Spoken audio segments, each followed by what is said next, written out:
Здравейте! Аз съм Алекс и в днешното видео ще ви покажа този много лесен и цветен пролетен дизайн с точки. Ако искате да видите как се прави той, продължавайте да гледате. Както винаги, вече съм нанесла основа и съм я изчакала да изсъхне.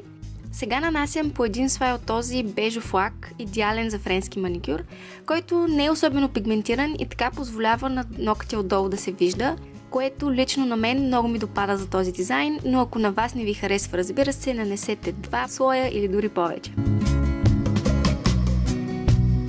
Декорацията е изключително лесна и за нея започвам с инструмент за точки, тюркоазен лак, като разбира се, ако нямате инструмент за точки, можете да използвате и клечка за зъби. Правя различни по големина точки, разпръснати по цялата предна част на ногтя.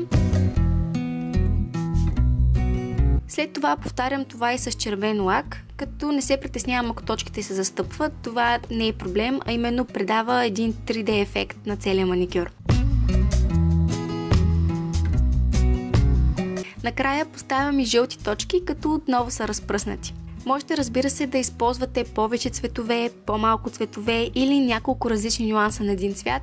Смятам, че така също ще се получи много готино.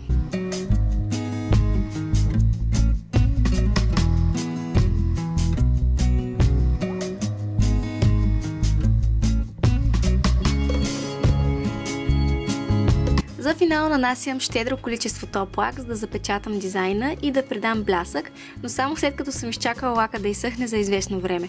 Като също така внимавам да не размажа точките, което отново с моя късмет ми се случи на малкото пръстче.